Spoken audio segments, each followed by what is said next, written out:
and you're welcome on my channel Har Ghar English. Today we will discuss the most important theories from ALSFTH and P Arts. Understood? Yeah, these are the initial words from your paper third. Paper third name is the Advanced Literary Studies of Film, Theatre and Performing Arts. Understood? तो अब आपको समझ आ गया होगा कि हमने जो theories ली हैं वो कौन से पेपर से ली हैं। Advance literary studies film theatre and performing arts से आपका आज हम मोस्ट इंपॉर्टेंट क्वेश्चंस या मोस्ट इंपॉर्टेंट थ्योरीज आपके साथ डिस्कस कर रहे हैं। ये इतने मोस्ट इंपॉर्टेंट है कि इसके ऊपर आपको क्वेश्चन ज़रूर देखने को मिलेगा, क्योंकि ये क्वेश्चंस प्रीवियस ईयर्स के जो पेपर्स हैं वहाँ से सेलेक्ट करके निकाले गए हैं, ताकि आपके पेपर में आपको ये देखने को मिले तो आप बिल्कुल भी ज़रा से भी पैनिक ना हो और अपने क्वेश्चन को बहुत अच्छी तरीके से अटेम्प्ट करके आएँ। ओके डियर स्टूडेंट्स, चलिए स्टार्ट करते हैं। Author theory is a concept in film studies which suggests that the director is the true author of a film. Author theory का कॉन्सेप्ट ये है कि फिल्म इंडस्ट्री में अगर आप फिल्म की स्टडीज़ कर रहे हैं तो आपको ये सलाह दी जाती है कि डायरेक्टर ही फिल्म का ऑथर होता है, वास्तविक रूप से वही ऑथर है। Originating in French film criticism, हालांकि वास्तविक रूप से देखा जाए तो हमारा जो फ्रेंच का फिल्म सिस्टम था, या ऐसे बोल सकते हैं कि फिल्म का जो मतलब हमारे विचार जो थे वो फ्रांसीसी फिल्म आलोचना से उत्पन्न हुए थे। हम क्या कर रहे थे, फ्रेंच की फिल्म को क्रिटिसाइज़ कर रहे थे। तब ये जो था एक थॉट ये आया कि नहीं, जो ऑथर हुए वो वास्तविक रूप से डायरेक्टर ही है फिल्म का। It emphasises the directors creative vision and personal style which can be traced across multiple works.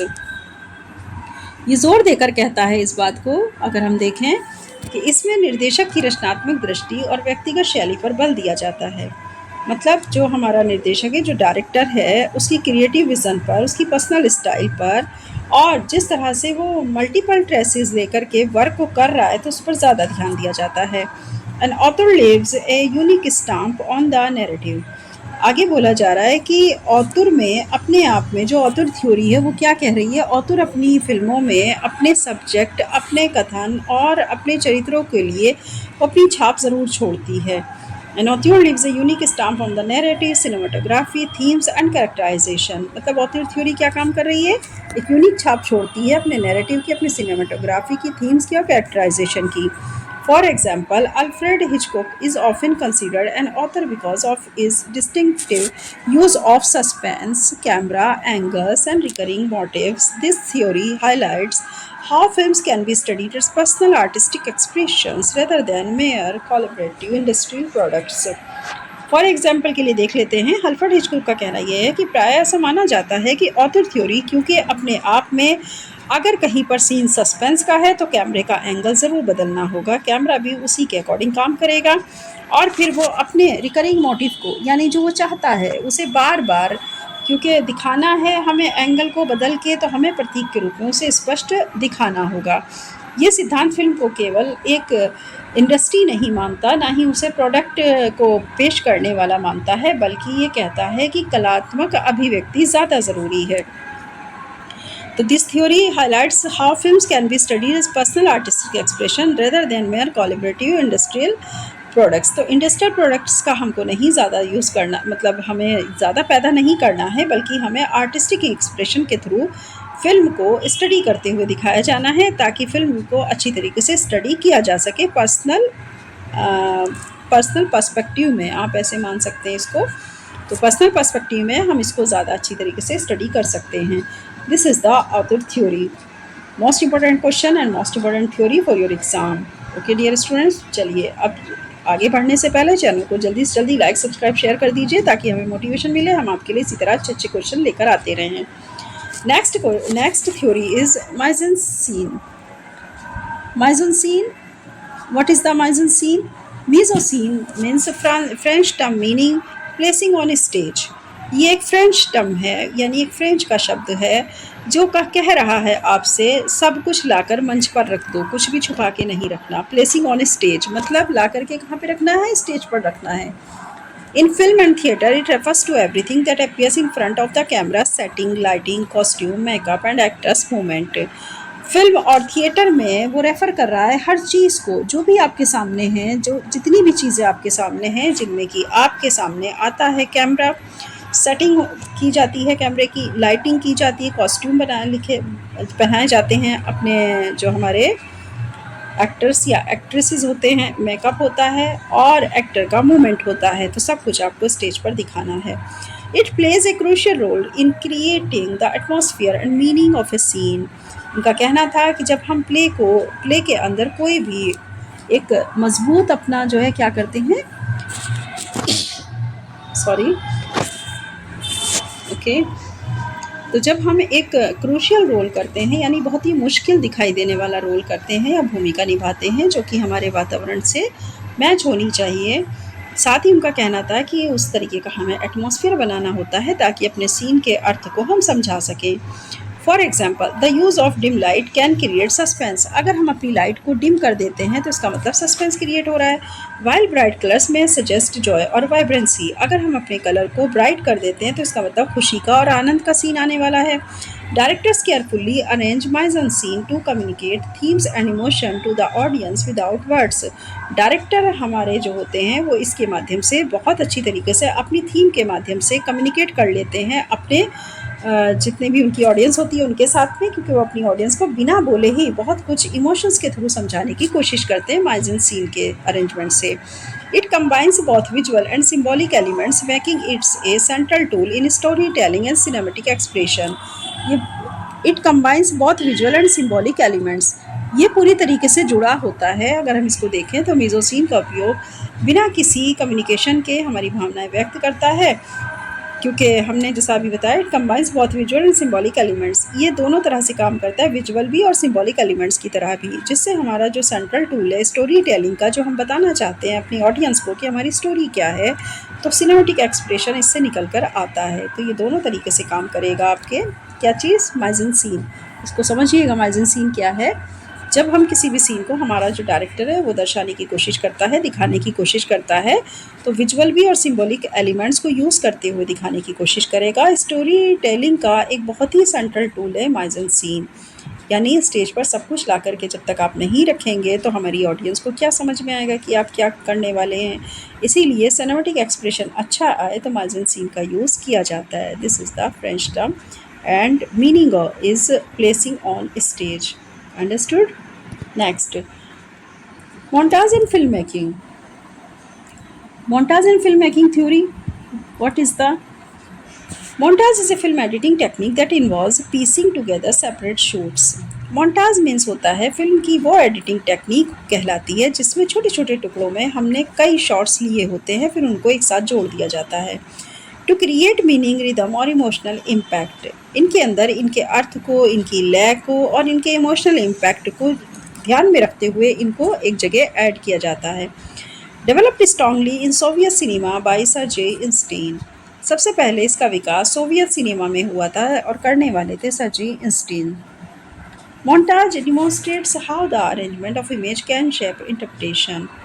Montage पूरी तरीके से डिमोन्स्ट्रेट्स पर जो है वो निर्भर करता है, साथ ही किस तरह से अरेंजमेंट किया गया है इमेजेस का और किस तरह उसको शेप देना है आगे चलकर, पूरी तरीके से उसको इंटरप्रिटेट कर करके तब वो एडिटिंग करके वो शॉट्स जोड़े जाते हैं। For instance, showing a man's face followed by a crying child में सजेस्ट कंपेशन। मान लीजिए अभी अचानक से आपको दिखाया जाए, for instance showing a man face followed by a crying child, अभी अचानक से किसी इंसान को आपको ऐसा दिखाया जाए स्क्रीन के ऊपर कि कोई मतलब आदमी का चेहरा है और वो रोते हुए बच्चे को सजेस्ट कर रहा है कंपेशन के लिए, यानी उसको चुप कराने की कोशिश कर रहा है, तो आपके अंदर सिंपैथी का भाव पैदा होगा, जाहिर सी बात है। तो मनुष्य के फेस के अनुसार अगर आप फ़ौरन ही बच्चे को रोता हुआ दिखा देंगे तो आपके अंदर से कंपेशन जो है उसका जो इमोशंस हैं वो ग्रो अप होंगे। While the same face followed by a coffin suggest grief. लेकिन अगर सेम उसी फेस को एकदम से आप कॉफ़ीन के साथ दिखा दें, मतलब आदमी वही है, फेस भी वही है, लेकिन साथ में आपने कॉफ़ीन के साथ दिखा दिया, तो आपके अंदर दुख का जो इमोशंस है वो पैदा होगा। अंडरस्टूड? कहा जा रहा है कि आप मोन्टाज में क्या कर रहे हो कि एडिटिंग कर रहे हो। अब वो एडिटिंग आपको अपनी स्टोरी के अकॉर्डिंग ही तो करनी रहेगी ना। अगर कोई फेस, कोई इंसानी फेस है और उसके साथ आप एक रोते हुए बच्चे को दिखाते हैं, इट मीन्स आप कंपेशन में चले गए, मतलब आप उसको तसल्ली देने में। लेकिन अगर वही फेस है उसके साथ में एकदम से कॉफिन दिखा दिया जाए तो मतलब आप दुख में चले जाते हैं। Montage allows film makers to compress time, create symbolism and influence the audience perceptions. It is not just technical but also an artistic device that transforms. मतलब अब इसमें क्या हो रहा है कि अगर हम इस चीज़ को देखें कि जैसे ही हमने मोन्टाज क्या कर रहा है कि जो टाइम है उसको शॉर्ट में, जो हमारी शॉर्ट रील्स वगैरह नहीं होती, वो सब क्या है, वो सब मोन्टाज है। अगर देखा जाए तो मोन्टाज टेक्निक है। मतलब हम क्या कर रहे हैं, छोटे छोटे शॉर्ट्स को मिला करके एक जो है वो 1 मिनट की या 59 सेकंड्स की अपनी जो है रील या शॉर्ट्स बना रहे हैं। तो मोन्टाज समय को संक्षिप्त करता है और प्रतीकात्मक पैदा करने यानी सिंबलाइज करने के लिए दर्शकों को बहुत अधिक प्रभावित करता है, दर्शकों की सोच को भी बहुत ज़्यादा वो इन्फ्लुएंस करता है। और ये तकनीक केवल एक प्रक्रिया नहीं बल्कि ये आर्ट को दिखाने का एक माध्यम भी है कि फ़िल्में किस तरह से बनाई जाती हैं। तो अपने आप में ये पावरफुल नैरेटिव्स है। आप जानते होंगे आजकल तो सभी लोग रील और शॉर्ट्स में लग गए हैं क्योंकि उनको इस तरह के अलग अलग शॉर्ट्स पसंद आ रहे हैं। तो बस अगर आप इसको इस तरह से समझेंगे ना कि ये रील और शॉर्ट्स को मतलब अलग अलग शॉर्ट्स को एक साथ दिखा करके एक इमेज क्रिएट की गई है या एक छोटी सी रील बनाई गई है, शॉर्ट्स बनाया गया है, तो वो है आपकी मोन्टाज टेक्निक या मोन्टाज एंड फिल्म मेकिंग। और इस तरह से ये एक पावरफुल नैरेटिव्स है फिल्म मेकिंग के लिए, जिसमें इमेजेस को अलग अलग तरीके से अलग अलग डिवाइस के साथ यूज़ किया जाता है। ये केवल एक टेक्निकल ही नहीं बल्कि आर्टिस्टिक रूप से भी इस डिवाइस का अपना एक अलग महत्व है। नंबर डी, मतलब नेक्स्ट हमारी थ्योरी है Brechtian theory. Brechtian theory refers to the style of drama developed by German playwright Bertolt Brecht. Brechtian theory देने वाले ये एक ड्रामे का स्टाइल होता है जिसको विकसित किया था जर्मन के प्ले राइटर ने, जिनका नाम था Bertolt Brecht. He rejected traditional theatre that created emotional illusion and instead developed epic theatre. उन्होंने पूरी तरीके से रिजेक्ट कर दिया था ट्रेडिशनल थिएटर को जिसमें सिर्फ इमोशनल इल्यूजन ही पैदा हो रहा था. इसके बजाय इन्होंने डेवलप किया फिर epic theatre which aim to make audience think critically. Brecht used technique like breaking the fourth wall, using placards, songs, and direct address to the audience, जिनका मकसद था कि ऑडियंस को सिर्फ एक ही तरफ ना सोचने के लिए मजबूर किया जाए बल्कि उसको अलग अलग माध्यम से सोचने का स्पेस दिया जाए. इनका कहना यह था कि हम ऑडियंस को एक ही वे पर जा कर के सिर्फ एक ही राह पर चलने के लिए क्यों कह रहे हैं, बल्कि हमें ये दीवारें तोड़ देनी चाहिए. और उन्होंने आगे चल कर के प्लेकार्ड सॉन्ग्स का भी यूज़ किया और डायरेक्ट अपने आप में ऑडियंस को एड्रेस करते हुए लगातार ऑडियंस की जो थिंक है, जो उसका थिंकिंग प्रोसेस है, उसको क्रिटिकली वो हमेशा क्या कर रहा है, तार्किक रूप से सोचने के लिए मोटिवेट कर रहा है कि वो लॉजिकली सोचे. His goal was to prevent emotional identification and instead encourage rational judgment about social and political issues. उनका मकसद ये था कि वो इमोशनल आइडेंटिफिकेशन को थोड़ा प्रिवेंट करें और इसके बजाय वो साहसिक रूप से रैशनल जजमेंट की तरफ बढ़े, जिसमें उन्होंने सोशल और पॉलिटिकल इश्यूज़ के बारे में भी काफ़ी कुछ अपने प्ले के थ्रू दिखाने की कोशिश की. This Wolfram Dengshefty और alienation effect is central to his style. मतलब इसको बोला जा रहा है कि ये चीज़ आपकी आगे चल कर के कहलाई कि हम वॉल्फ्राम डेंग्स इफेक्ट को देखना चाह रहे थे. इस प्रभाव को देखने के लिए उन्होंने इस तरह की टेक्निक को अपनाया जिसका नाम था ब्रेख्टियन थिएटर या थ्योरी. ओके, तो इस थिएटर के माध्यम से वो ये चीज़ें उनको जाननी थी कि किस तरह गीत और जो हमारे डायलॉग्स होते हैं, जो सॉन्ग्स होते हैं, वो हमारे दर्शकों को तकनीकी का इस्तेमाल करके कितना ज़्यादा प्रभावी कर सकते हैं. आगे है हमारा Brechtian theatre treats drama as a tool for social change, making the audience achieve thinkers rather than passive viewers. Brechtian theatre ने इसके साथ ही क्या लाना शुरू कर दिया. ब्रेख्टियन थिएटर ये जानने की कोशिश करने लगे कि जैसे सामाजिक बदलाव का अगर कोई साधन है, अगर कोई सोर्सेज है, तो हमें उसको अपनाते हुए अपने जो हमारी ऑडियंस है उसको हमको एक्टिव मोड पे लाना है, ना कि पैसिव मोड पर, ताकि वो कुछ सोच सके, वो एक अच्छी थिंकर बन सके. ऑडियंस को एक्टिव थिंकर बनाने के लिए इन्होंने ब्रेख्टियन थिएटर का यूज़ किया था. अब समझ आया कि ब्रेख्टियन थिएटर क्या है. एक ड्रामे का स्टाइल है कि आप किस तरह से अपने ड्रामे को प्रेजेंट कर रहे हो on the stage. Next is the Bharatendu Natya Academy. I think you know very well about the Bharatendu Natya Academy. Bharatendra Natya Academy, located in Lucknow, is a premier institute of drama and theatre training in India. Bharatendra Natya Academy ये लखनऊ में स्थित है, जहाँ पर सबसे पहला institute है ड्रामे और थिएटर की ट्रेनिंग का इंडिया में. It is named after Bhartendu Harishchandra, regards as the father of modern Hindi theatre. ये नाम इसलिए पड़ा क्योंकि भारतेंदु हरिश्चंद्र जैसा कि माना जाता है कि हमारे father of modern Hindi theatre के वो एक जाने माने नाम थे, जिनका नाम था भारतेंदु हरिश्चंद्र. तो आप इस उन्हीं के नाम पर क्या पड़ा है, ये भारतेंदु नाटक के जो हैं वो रहे थे, तो भारतेंदु हरिश्चंद्र के नाम पर इसका नाम पड़ा, जिसका नाम Bharatendu Natya academy. The Academy offers professional training in acting, stagecraft, direction, and playwriting, contributing to the growth of Indian performing arts. ये एकेडमी प्रोफेशनल ट्रेनिंग देती है नए नए आने वाले एक्टर्स को, स्टेज क्राफ्ट उनको बताती है, डायरेक्शन बताती है, किस तरह डायरेक्ट किया जाता है, प्ले राइटिंग कैसे लिखी जाती है, प्ले राइटर कैसे बनते हैं, कंट्रीब्यूशन दे रही है इंडिया के परफॉर्मिंग आर्ट्स में और लगातार ये वृद्धि की तरफ है. Its mission is to preserve traditional theatre while encouraging modern experimentation. इनका अपना खुद का मिशन ये है कि वो अपनी परंपराओं को बचा के रखना चाहते हैं, मतलब अपनी परंपराओं पर वो किसी और का कब्ज़ा नहीं चाहते.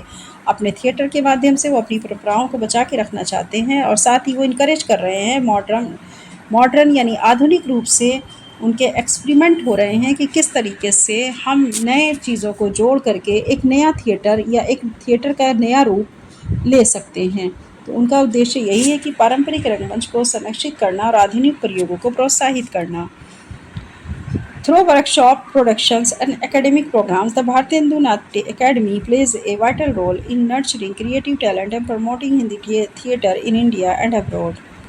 वर्कशॉप के थ्रू, प्रोडक्शंस के थ्रू, एकेडमिक प्रोग्राम्स के थ्रू ये लगातार अपने काम को कर रहे हैं और इनका जो है अपनी प्रतिभाओं को निखारना, उनको जो है अंतर्राष्ट्रीय स्तर पर ले जाना, उनके टैलेंट को हिंदी थिएटर में इंडिया में इन्होंने बहुत ही ज़्यादा अपना एक बहुत ही बड़ी भूमिका निभाई है. बिल्कुल वास्तविक क्रिएटिविटी को मतलब एक तरह से देखा जाए तो एकदम वास्तविक रूप से क्रिएटिव टैलेंट को दिखाने में और हिंदी थिएटर को प्रमोट करने में इंडिया में भी और इंटरनेशनल लेवल पर भी इन्होंने एक बहुत ही अच्छा और विशाल रूप से रोल अदा किया है. भारतेंदु नाट्य एकेडमी ने, जिन्होंने बहुत अच्छे अच्छे कलाकार हमें दिए हैं, यानी आर्टिस्ट हमको दिए हैं, तो यही था आपका Bharatiya Natya academy. These are the most important theories for your question paper LSFTH and PARTS, मतलब advance literary studies, film and theatre and performing arts. Okay, I hope you understood about this very well. Okay बच्चों, चलिए अब हम इसी के साथ यही कहेंगे कि आप हमारी वीडियो और चैनल पर जाने से यहाँ छोड़ने से पहले आप हमारे चैनल को लाइक, सब्सक्राइब, शेयर करिए और प्ले लिस्ट में जा कर के देखिए, काफ़ी वीडियोज़ आपके पेपर से रिलेटेड वहाँ पर अपलोड की गई हैं जो आपको स्कोरिंग करने में सपोर्ट करेंगी और आपकी हेल्प करेंगी और आपको एक क्वेश्चन अच्छे से समझ आएगा. अब हम इसी तरह मोस्ट इम्पोर्टेंट क्वेश्चन की सीरीज़ लेकर के आएंगे जो आपको समझाए जाएंगे यहाँ पर, ताकि आप कम टाइम में ज़्यादा से ज़्यादा अपनी स्टडी को कर सकें. ओके डियर, चलिए चैनल को लाइक, सब्सक्राइब, शेयर ज़रूर करिए ताकि हमें मोटिवेशन मिलता रहे और हम अच्छी अच्छी वीडियो आपके लिए इसी तरह लेकर के आते रहें.